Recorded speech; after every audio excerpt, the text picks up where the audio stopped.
Clay দিয়ে বানিয়ে ফেলুন খুব সুন্দর একটি কাঠগোলাপ ডিজাইনের চোকার এবং ইয়াররিংয়ের সম্পূর্ণ সেট। নমস্কার সুপ্রিয় দর্শক, চলে এসেছি নতুন আরেকটি ভিডিও নিয়ে। আজ আমি আপনাদের সামনে একটি নতুন ধরনের কাঠগোলাপ জুয়েলারি বানিয়ে দেখাবো, যেটি আপনারা নেক পিস এবং চোকার দুটো হিসাবেই পরতে পারবেন। আমি প্রথমে ক্লেটিকে মেখে নিয়েছি, তারপরে একটি আমার কাছে কোনো এক্সট্রা করে কাটার নেই, মানে রাউন্ড শেপের কাটার, আমি এখানে একটি ঢাকনার ইউজ করেছি, সেটি দিয়ে গোল করে কেটে নিয়েছি। দুটোই একই মাপের। আমি এরকম এখানে দুটো দেখাচ্ছি, এরকম কিন্তু একইভাবে আমি 5টি লকেট বানাবো, মানে 3টি থাকবে লকেট হিসাবে এবং 2টি থাকবে কানের দুল হিসাবে। তারপরে আমি এই যে এখানে ক্লেগুলোকে হালকা হালকা করে বল করে নিয়েছি 10 পিস, কারণ এক একটি ফুলে আমি 5 পিস করে পাপড়ি দেবো। তারপরে হাতের সাহায্যে চাপ দিয়ে আমি এই যে পাতলা পাতলা করে একটু পাপড়ির শেপ দিয়ে নিচ্ছি। আপনারা দেখবেন সব সময় আমি আমার ভিডিওগুলোতে ক্লে জুয়েলারি বা যে কোনো প্রকার জুয়েলারি বানাতে গেলে খুব কম প্রকার টুলস অথবা খুব কম প্রকার জিনিসপত্রের ব্যবহার করে থাকি, যাতে অল্প খরচের মধ্যেই আপনারা কিন্তু এইরকম সুন্দর সুন্দর জুয়েলারি বানিয়ে থাকতে পারেন।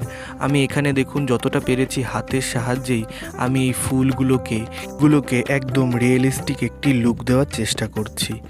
5টি পাপড়ি নিয়ে তারপরে একটির ওপরে একটি এরকম করে পাপড়িগুলো সেট করেই এই ফুলটি কিন্তু বানাতে হবে, কারণ রিয়েল কাঠগোলাপেরও আকৃতি কিছুটা এরকমই হয়, মানে অ্যাকুরেট গাছের ফুলের মতো তো করা সম্ভব নয়, যতটা ক্লে দিয়ে যতটা সম্ভব হয় ততটা করলেই হবে।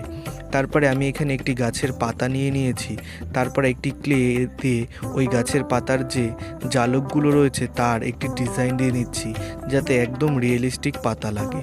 সেই জন্যই আমি এই প্রক্রিয়া অবলম্বন করছি। আপনারাও যতটা পারবেন ততটা টুলসের কম খরচ করে একদম হাতের সাহায্যে বা আশেপাশে থাকা জিনিস দিয়ে জুয়েলারিগুলো মেকিং করবেন, তাতে দেখবেন আপনাদের জুয়েলারিগুলো খুব কম খরচেই সুন্দর হয়ে ফুটে উঠবে। তারপরে এখানে এই যে আমি এবার পাতাগুলোকে দুপাশে দুটো পাতা, এবার মাঝখানে একটি ফুল বসিয়ে দিলাম। এবার একটি ছোট টুলের সাহায্যে আমি এই যে ফুলের যে একটু পাশে কার্ভনেসটা থাকে সেটিকে দিয়ে নিচ্ছি। এটা এখন নরম আছে বলে একটু অসুবিধা হচ্ছে, কিন্তু একটু শুকিয়ে গেলে, মানে পুরো শুকিয়ে যাওয়ার আগেই অল্প যখন শুকিয়ে আসবে তখন একটুকুনি ঠিক করে নেবেন, তাহলে কিন্তু দেখবেন খুব সুন্দরভাবে উঠে আসবে। আর পাতাগুলোকে আমি সোজাভাবে না বসিয়ে একটুকুনি বেঁকিয়ে করে বসাচ্ছি, যেন পাতাগুলো দেখতে মনে হয় যে একদম রিয়েলিস্টিক একটা পাতা রয়েছে। তারপরে এই যে দেখুন আমি একই পদ্ধতিতে কিন্তু 5টি করে ফেলেছি। তারপরে এই যে আমি হুক বসানোর জন্য, মানে ইয়াররিংটায় হুক দেব এবং টার্সেল অ্যাড করার জন্য আমি একটি পেরেকের সাহায্যে আমি দুটো ফুটো করে নিলাম, মানে যেটি লকেট হবে সেটির দুপাশে দুটো এবং যেটিতে কানের হবে সেটিতে একটা। তারপরে আমি এখানে সাদা কালারের বেস কোট করে নিয়েছি 2 কোট। আমি সবসময় অ্যাক্রিলিক কালারই ইউজ করে থাকি। অ্যাক্রিলিক কালার সাদা দিয়ে 2 কোট বেস কালার করে নিয়েছি। তারপরে এই যে পিছনের যে ব্যাকগ্রাউন্ডটি আছে সেটিতে আমি নীল এবং মানে সাদার কম্বিনেশন, মানে হালকা নীলের একটি শ্যাডো দিয়ে নিচ্ছি। এখানে কিন্তু অনেকটি খেয়াল রাখতে হবে, এই নীলের সঙ্গে সাদাটিকে খুব সুন্দরভাবে কিন্তু মেশাতে হবে, নাহলে কিন্তু কালারটা সুন্দরভাবে ফুটে উঠবে না। এরপর আমি একই প্রক্রিয়ায় এরকম এই 3টি, মানে আরও যে বাকি দুটো ছিল সেটির মধ্যেও এরকম নীল এবং সাদার কম্বিনেশান করে, মানে প্রথমে একটু হালকা সাদা, তারপরে একটু আকাশি, তারপরে একদম ডিপ নীলের, এই কম্বিনেশান অনুযায়ী আমি কিন্তু সম্পূর্ণ করে ফেললাম। এইবার পাতার জন্য আমি একটি সবুজ কালার নিয়েছি। সবুজ কালার নিয়ে পাতাটিকে সুন্দর করে কালার করছি, আর সামনে দেখুন আগার দিকটাতে আমি একটু করে ফাঁকা রেখে দিচ্ছি, কারণ এইগুলোতে আমি একটুকুনি হলুদ কালার দেব পাতার একটি শেড আনার জন্য। আমি সেম প্রসেসে কিন্তু এখানে মানে 3টি যে লকেট রয়েছে সেটির মধ্যে 3টির মধ্যে 6টি পাতা রয়েছে, 6টি পাতাকেই একই শেডে কিন্তু আমি রাঙিয়ে ফেলছি। তারপরে এখানে এই যে সবুজ কালারের সঙ্গে হলুদ কালারটা খুব সুন্দরভাবে অ্যাডজাস্ট করে নিলাম, যাতে একটু রিয়েলিস্টিক লুক লাগে। তারপরে আর এক কোট সাদা দিয়ে নিলাম আমি এই জুয়েলারিটির মধ্যে। তারপরে ফুল দিয়ে আমি মাঝখানে যে রেনুর জায়গাটি আছে সেই জায়গাটিকে সম্পূর্ণ করলাম। এরপর একটু রানী কালার দিয়ে আমি এই ফুলের সাইডটি খুব সুন্দরভাবে রাঙিয়ে তুললাম। আমাকে যে জুয়েলারিটি বানাতে দিয়েছিল তার ইচ্ছা ছিল সে এরকমই কালারের একটি জুয়েলারি পরবে, সেই অনুযায়ী আমি এই জুয়েলারিটি বানিয়েছি। এরপর টার্সেল আমি মেকিং করে ফেললাম।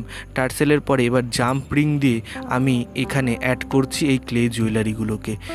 আর আমি কিন্তু অনেক সময় বলে থাকি যে জাম্প রিংয়ের থেকে সেলাই করলে বেশি ভালো হয়, কিন্তু এটা যে ক্লে জুয়েলারি এবং যে জুয়েলারিটি নেবে তারও এরকম জাম্প রিং দিয়েই পরার ইচ্ছা ছিল বলেই আমি কিন্তু এই পথটি অবলম্বন করেছি। আপনারা চাইলে কিন্তু সুই সুতো অথবা পিছনে একটু সুতোর সঙ্গে ক্লে অ্যাটাচ করেও এই টার্সেলগুলোকে অ্যাটাচ করতে পারেন।